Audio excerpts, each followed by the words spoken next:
Hello, it's me, Ian, and welcome to Help, My School Trip is Magic. Our magicians are no longer supply teachers, they are now gallivanting as staff in some popular attractions. And because we know you know them, we've disguised them even more. We've secretly filmed the results with special hidden cameras. The magicians are visiting a museum full of children's stuff today. When I was a child, I had an invisible friend, though I did eventually realise that he wasn't real. You're not real, you're imaginary. Here's what's coming up. Stop pushing me. I'll show you this. What do you think it is now? John's origami bird trick unfolds nicely, but will it set the class's hearts a-fluttering? Look at that. Fergus is raring to let you know the paper-tearing secret in tricks of the trade. You've been sending in clips of all your best magic tricks, and later on I'll be picking my favourite. It's the wannabe wizards. And Catherine's at the castle with a trick you'll love, involving super sharp magic with swords. You see, she's balancing on 3 swords now. It's totally safe because she's like trained. Do you think you'd be able to tell if your school trip was magic? Do you? It's John and James, your friends and mine. Though sometimes James can be full of it. No, really. And John's been known to empty a room, but they always leave happy. And this is year 6. They're happy they're leaving the classroom for the day. They think they're going on a regular school trip, but it's all one big game. The parents and teachers are in on it, but the pupils don't know they're going to experience magical malarkey.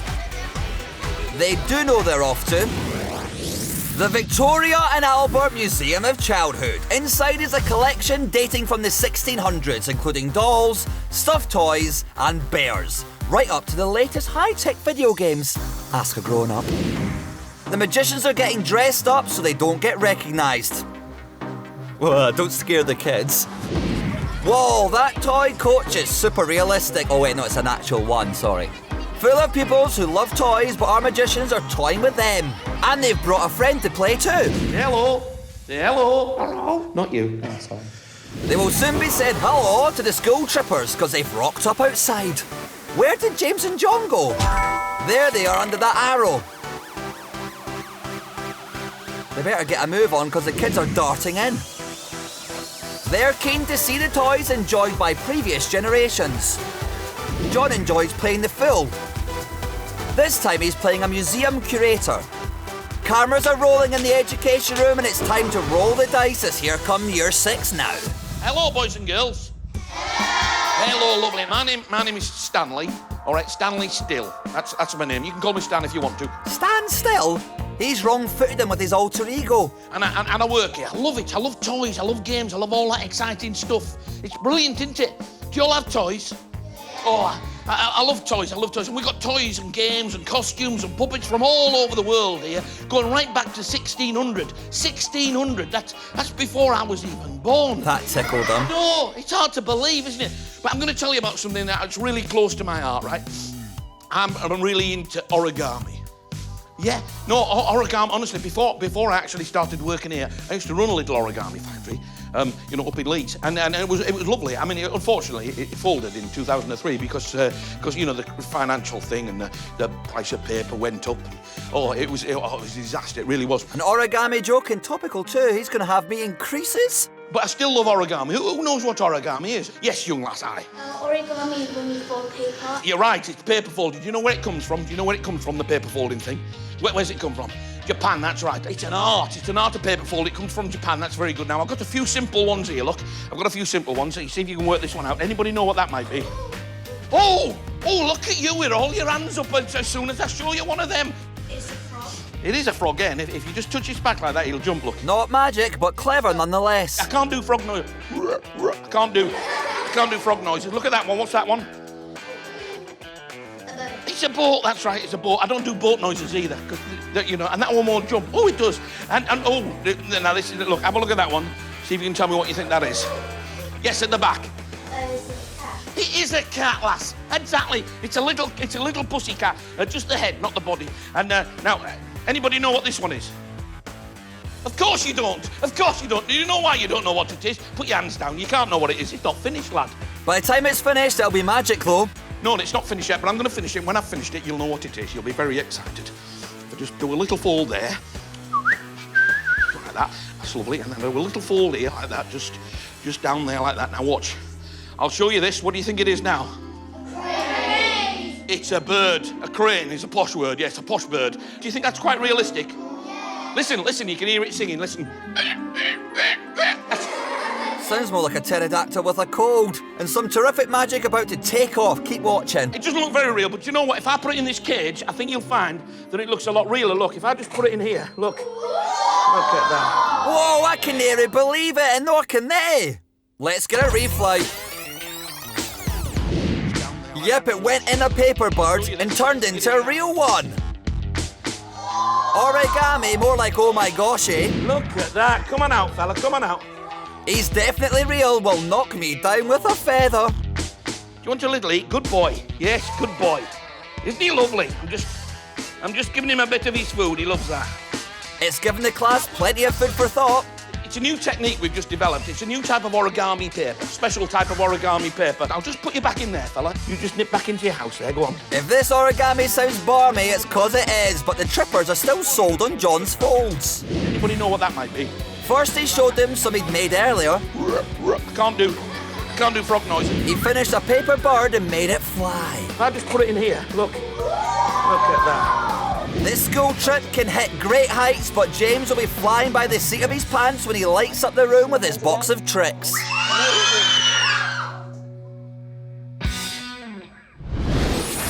Now Fergus is going to set you a magical challenge in tricks of the trade. If you fancy yourselves a magician, here's a trick you can try on your mates. Fergus will show you how to rip a piece of paper like this into 3 pieces by only holding 2 of the corners. Sounds easy, right? Not unless you know how. Fergus does really, but can you work out how to do it? Keep watching because he'll share his magic tear. It's a ripper of a trick. It's back to the Museum of Childhood where John has had the class and this bird in the palm of his hand. Can't do frog noise. It's now time for James to play some magical games and make up some silly names. Hello. Hello, how are you? Having a good day so far? Excellent. Well, my name is Ian Sideout. Told you, Ian Sideout. James, little in-joke there. I've been working here at the museum for quite a while now, and I'm in charge of technical development.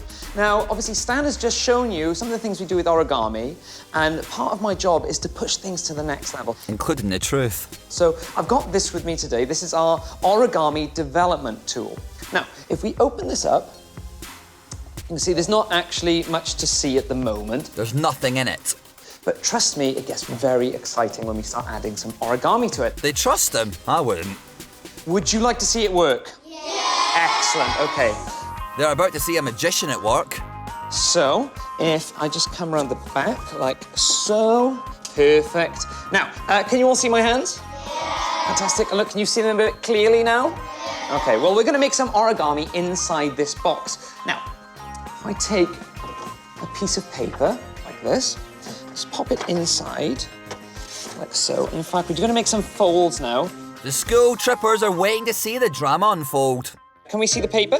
Yeah! Perfect. So what we're gonna do is we're gonna try and make one fold like that. Can you see that? Yeah! Excellent. And we're just gonna do the other fold like so. Can you see that? Yeah. Can't see where this is going though. And then the last fold will make that shape. It's starting to take shape.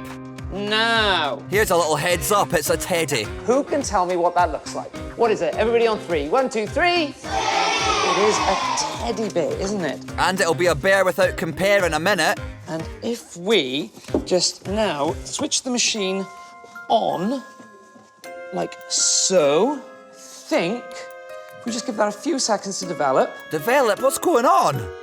That origami teddy bear should now turn into a regular teddy bear. Isn't that amazing? It was barely there, and now it's a real bear. So why don't you have a little look at that? Pass it around, make sure it's all very real. Real magic, but it's gonna go from furry to scary. The teddy's being passed around and so is some conspiratorial chatter. Have they unfolded James' identity? Is that a real teddy bear? Can I see it? Excellent. Let me see that. Let me just pop them up there. There we go. He's put it up there so he doesn't forget it for his bedtime later. Did you enjoy that? Yeah. How's about we try this with something a little bit bigger? Should we try with something bigger? Bring it on. Okay, so if I come around here, turn the light on. Can you see my hands again? Yeah. Excellent. Remember, there's nothing in the light box other than his hands. And if we take this piece of paper. And now a piece of paper. So if I just hold it there, can you see the piece of paper? Yeah. Excellent. Now we're going to put it right in this corner over here, like so. And we're going to do our first fold. This is a valley fold. So we're just going to open it up like that. That is a valley fold. Perhaps a Welsh valley fold. Can you all see that? Yeah. Fantastic. And we're going to do the second fold, which makes it a little bit longer again. How's he making all that out of one piece of paper? And you'll see it's got an interesting shape now on the top. Now we're going to make that slightly more interesting. Looks like a bit of leg. And James is definitely pulling theirs. And that forms the shape of a kind of mountain, doesn't it? The tension is mounting. Last fold, like so. What does that look like? On 3, 1, 2, 3. It's a lady. Excellent. A better silhouette than they'd expected, and given what happened with the teddy bear, they don't dare look away. Now, obviously this is a slightly more complex item, so it takes a little bit longer to develop. And hopefully, if the machine has done its job, then we should be able to turn that origami into a real lady. No way, a real-life lady appeared from nowhere! Isn't that amazing? Would you like to give it a round of applause? What a shocker, the class in a flap. That was smashing. That were grand, wasn't it? Now, did you all enjoy that demonstration? Fantastic. But enough of the messing, it's time for confessing. Well, that just leaves one thing for us to tell you, and that is the fact that the bird was real, and the lady is real, but we're not real. Well, we are real, but we're not really origami experts. No, we're not. And I don't really talk like that. No, he doesn't. In fact, we're magicians, and my name's not Ian, it's James. And I'm John. And you've all been set up by your parents and teachers, and you're being filmed on cameras there, and there, and there, for CBBC's Help My School Trip is Magic! You don't get origami tricks like that on pay-per-view. Woo! What view did the pupils have on proceedings? I thought it was amazing. John placed his paper bird in and it became a feathered friend. Look at that. A yellow bird just came out of nowhere. James made an origami bear that was beyond compare. It was really surprising. There was a teddy bear there because he showed us at the start that there was nothing there. The magic improved fourfold when James unveiled a silhouette of a woman. He opened the hatch of the door and it's just turned into a real lady. It was all over when the real lady sprang from the box. I was just really shocked and I was amazed. I'd give that paper folding trick an A1, and the class didn't see it coming.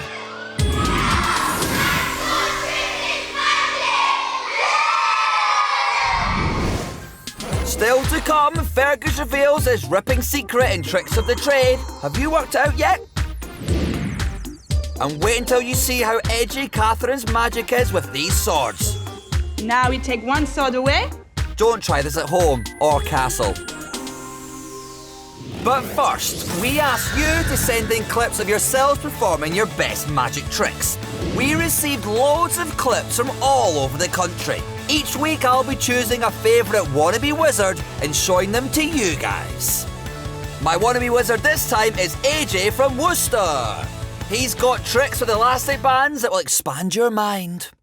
So for the first part of the trick, I'm just going to put the rubber band around my first 2 fingers, just like that. Got it? And I'm just going to stretch them out a bit. Now look, I'm going to make them jump to the other 2 fingers. You ready? We're ready. Whoa, let's get a re-ping. There it goes from those 2 fingers to the other 2. But there's more. Now time for the hard part of this. Well, just make it a bit tricky for myself.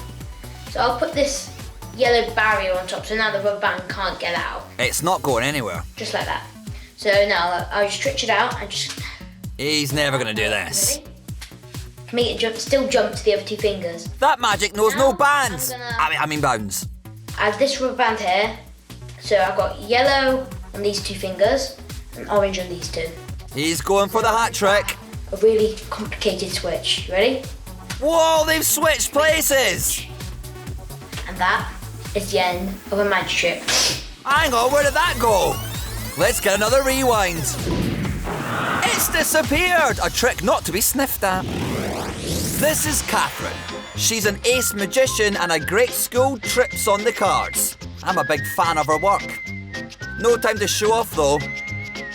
It's time to throw a curveball at the castle. This is year 4 and 5 getting on the coach.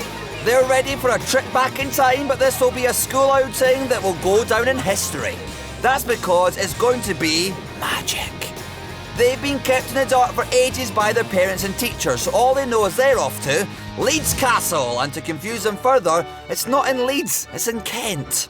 The castle was a Norman stronghold and then a royal palace, and was for 300 years the home of kings and queens of England. It's the kind of history you couldn't make up. And here's our magician getting made up to look historical. The castle's been associated with 6 queens of England. So who's Catherine? I'm playing Catherine of Aragon today, who was the first wife of King Henry VIII, and she lived in this very castle, so I'm feeling very regal. The first of Henry's 6 wives, and this class are going to have the time of their lives. But they're still travelling in their coach without horses. Well, our Queen of Magic sashays around the grounds, getting into character. She better get indoors pronto though, because the carriages have arrived. Catherine's turned from queen to lady in waiting as the cameras are set and the kids are traipsing in through the Tudor halls. Here they come now, ready to see a magician playing a tour guide playing a queen. But it's going to be the best thing they've ever seen. Hello, boys and girls. Hello, bonjour. Zut alors, what's with the accent? My name is Miss Terry. Hang on a second, did you just say her name was Mystery? It's a mystery how she gets away with it. I'd like to welcome you to the castle. You can see it is very, very old here, you know. It was built 900 years ago by the Normans. And there has been 6 royal queens that have lived in this castle. I am dressed as one today. The class are relieved they are not our normal threads. Can you guess who I am? Yes. Elizabeth. No, I'm not Elizabeth. Mary. No, I am the first wife of King Henry VIII. Do you know who that is? Yes. Kathy. Well done, that's very good. I'm dressed as Catherine of Aragon, who is the first wife of King Henry VIII. Catherine is playing Catherine. Who'd have thought it? I feel very lucky to work here. It's my job to restore all the old artifacts that we have. She's certainly being arty with the facts. I have bought some special things today to show you in this antique box. Now, I wear this glove to protect the old artifacts because obviously they are very precious and we don't want to damage them. I'm going to throw you down a magical gauntlet. Keep watching that glove. Okay, I'll just take out the first one. As I said, I have to be very, very gentle when I take it out like this. Catherine's reaching in to get the artifact. And I'll show you. Here. So. What's she got? Hang on, a gold glove's what she's got. Didn't she have a white one on just now? Let's get a rewind. Yeah, I thought as much. This is the attire that the knights would have used in the Tudor times, most probably in the War of the Roses. I think some of them have noticed. Would wear things like this. Her accent's not convincing, but the magic is, as nobody said anything yet. Okay, I'd like to show you something else. She's going into that box again. Wonder what other magic lies within. Wonder how many lies Catherine will let out. Make sure they're very The suspicious school trippers are watching her closely. I've got my beady eye on her too. We have to make sure that they are protected all the time. Whoa, Catherine's glove was gold, it's now purple. It's a goblet. But have the class spotted that this trip is not what it seems? We have here a goblet that belonged to King Edward I. This was one of his favorite residencies. He's definitely wondering what's going on. I have one last thing to show you. It's all about that glove. This is a candlestick holder, No way, the glove's white again. You've got to love that. which they would have used in those days because what did they not have? Anyone know? Electricity. Electricity. Very good. They're answering her questions, but they're too shocked to ask any of their own. So, You can see that is a lot of treasure trove inside these beautiful boxes I have. And presumably a lot of gloves now. Catherine blew their socks off with her glove-changing trick. A white gloved hand went in, a gold one came out. It went back in and emerged purple. One last time and it was all white. In fact, it was more than all white, it was brilliant.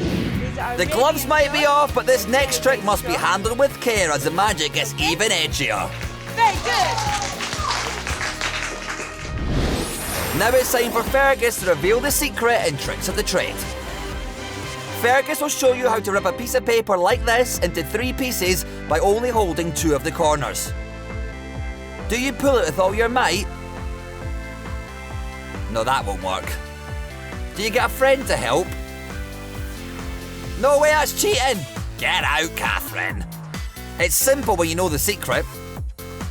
First, you have to hold the centrepiece of the paper with your mouth. Good job I did the talking bit for this, eh? Then, still holding the 2 corners, just pull. Never said you couldn't use your mouth, did we? It's a cheeky one that will have your mates open-mouthed at your audacity. Get that man a glass of water. It's back to the castle where our Queen Catherine is ready to do some right royal magic. I don't know if you've noticed, there is a moat traveling all around the outside of the castle. Have you seen it? Yes. It travels all around the outside and it was there to protect everyone from knights that would come and attack the castle. And you know, in 1139, the castle was besieged by a man called Stephen of Blois, and he was the grandson of William the Conqueror. All absolutely true. Can you imagine what sort of things would they have used, the knights, to fight people? Some cutting insults. Excellent, very good. They would have had armor to protect themselves. What else? They use bow and arrows. They would have used bow and arrows. Very, very good, yes? Daggers and knives. Yes, they would have used knife. And what do we call a very big knife? What do we call this? A sword. Excellent. This class are sharp. So you can see behind me, I have 3 very big swords. These are Arabian swords. They're very, very strong. Some super strong magic coming up. I'm gonna have my friend Tippy come up and help me. And also 2 other friends of mine. Here comes some of Catherine's loyal subjects to do her magical bidding. And we will demonstrate to you quite how strong these swords are.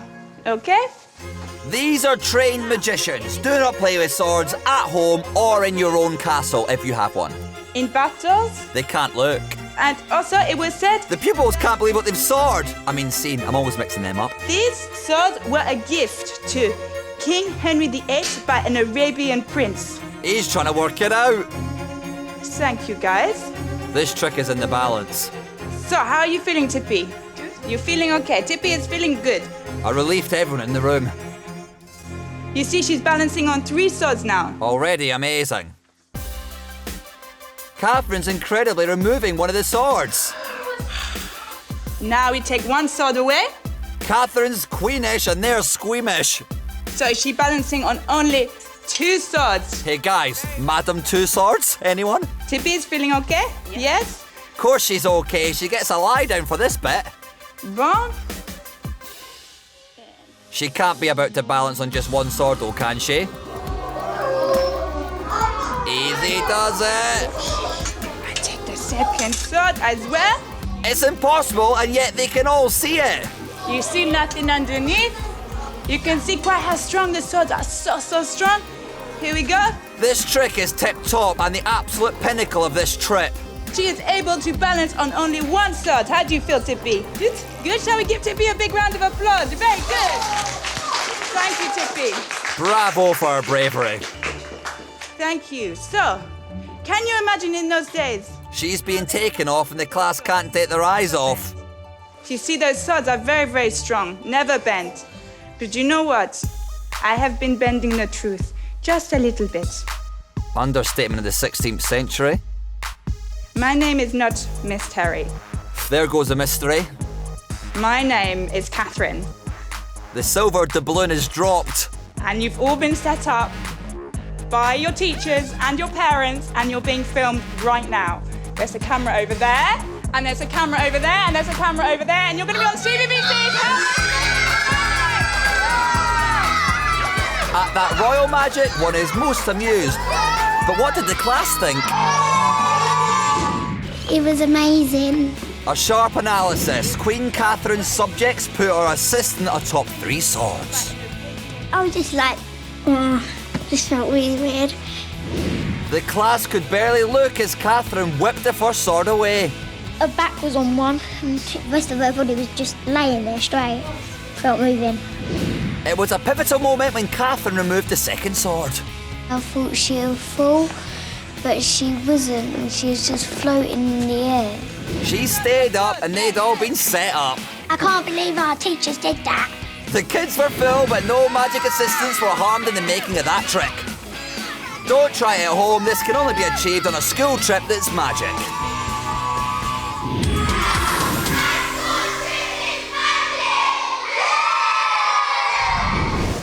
She was a bit full of herself. She should be called Catherine of Arrogant. Oh, sorry, very unprofessional. That's my phone. Sorry. That. Oh, sorry you heard that. Sorry, Catherine. It was a joke. She hasn't Aragon yet. See you later, but until then, if you're on a school trip and you think that something magic's going on, maybe you'll find yourself shouting, "Help! My school trip is magic!" I'm doing the end of the show.